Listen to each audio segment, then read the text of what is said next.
Just one comment and one question. The comment, very short, was the thing I appreciated this morning was sort of, I think I got more out of the pace at which you speak and listen.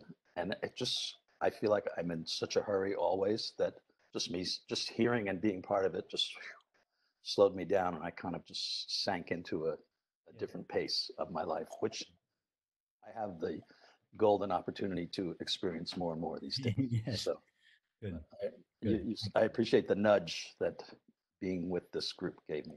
So my question came from a few days ago. You were speaking, I believe his name was Max, and it was he was walking down the street and had thoughts of I like this person, I don't like this person, Yeah. and and you sort of answered it in the last couple of days. But my question is about the origin of thoughts and if we really do they come from me? Am I aware of them outside of me? And I like your analogy of the whirlpool and the sky and all that. But it started me thinking that a whirlpool or a wave in the ocean is uh, it arises from forces outside of the ocean, like gravity or tides or something. So I started, in continuing that analogy, started thinking, where do these thoughts come from outside of myself? Is there an outside force? Is it a universal consciousness that I just am perceiving in a unique way? Anyway, that's Okay. my question. Okay. Where do thoughts arise from and how attached I am to them, or you get the idea. Okay. Okay. So, um, Mitchell, in this perspective, uh, infinite consciousness is the medium or the space or the container within which everything, literally everything, arises. So there is no outside of awareness. Now, we'll come back to that either in this conversation or Okay. but so just at least accept that as a possibility. So in just the same way that there is no, from a conventional materialist point of view, there is no outside of physical space. Everything there is in the universe takes place inside a single, infinite, indivisible space. So from this perspective, everything takes place inside an infinite, indivisible space-like presence of awareness or consciousness, including each of our minds, which are like localizations, Mm-hmm. individual localizations or perspectives within a single infinite mind or consciousness. So just like under the materialist paradigm, each of our bodies appear in the same physical space and are therefore in contact with one another. Likewise, in this consciousness only model, each of our minds is precipitated or localized within the same infinite consciousness. And for the same reason, each of our minds is in contact with one another. Now, with that as a general comment, what is it that conditions or influences the content of our thoughts? They may be, the content of our thoughts may be conditioned from experiences that we have. Let's say, for instance, you have a toothache. That is your own, that is a private experience within your own mind that is not shared by any other mind. And that thought, sorry, that sensation, the toothache, will generate the thought, I need to call the dentist. So in this case, the thought, I need to call the dentist, is caused by an occurrence that takes place within your individual mind. Yes. Mm-hmm. But there is much, much more to consciousness than the content of any one individual mind or even the sum total of all individual minds.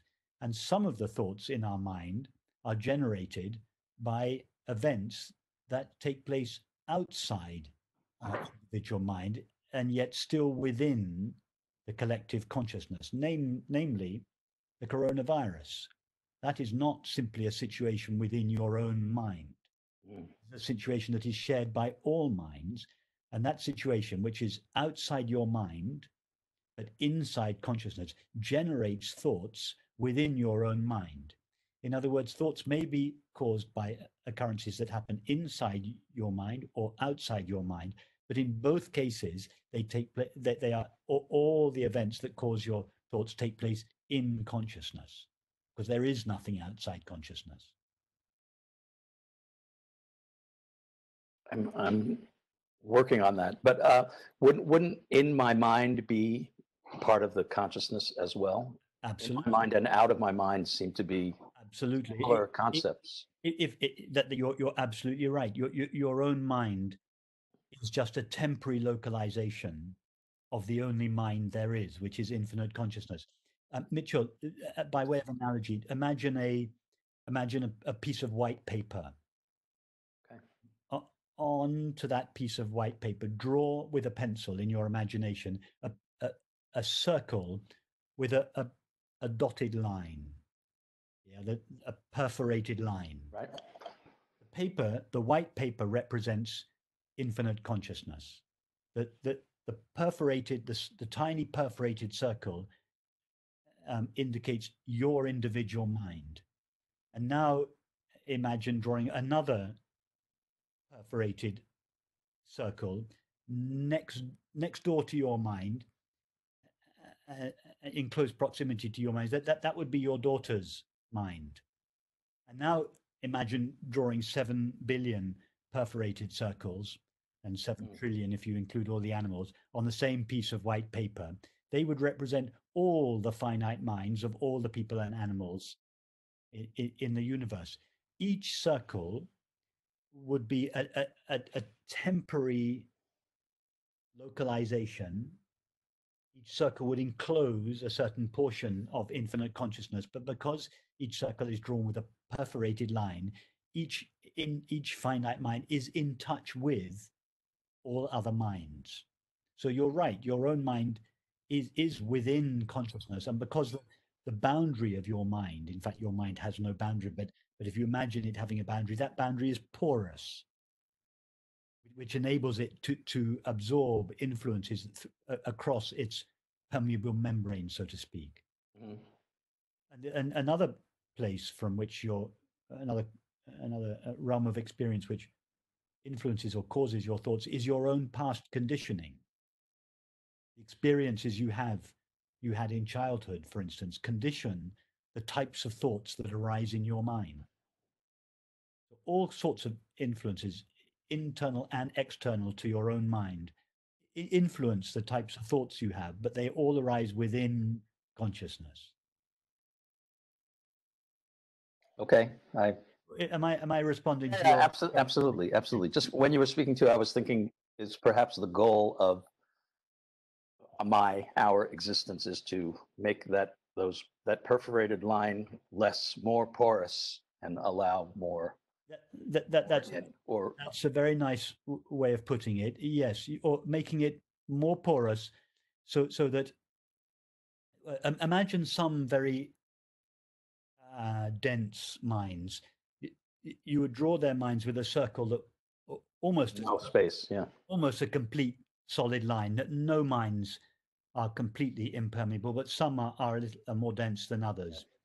And then the more we explore our experience in this way, the more we realize that the self of each of us is the self of infinite awareness, that the line that demarks our own mind gets thinner and thinner and thinner. It begins to, or to use your analogy, it gets more and more porous. Or you could say that the line, the circle that encloses our mind expands. Yeah. And at some point it loses its form altogether, and we simply know ourselves as infinite awareness, albeit with finite thoughts, sensations, and perceptions appearing in it.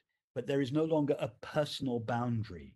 There are personal thoughts and feelings, but there is no longer a personal boundary. In other words, a personal self around whom those thoughts revolve. And as a result, the personal thoughts and feelings tend to die down because there is no longer a clearly defined personal self or ego for them to revolve around. So yes, that would be a very nice way of describing the process of evolution. Yes, the expanding of the mind until it loses its limitations and is recognized to be one with infinite consciousness, or in religious language, with God's presence.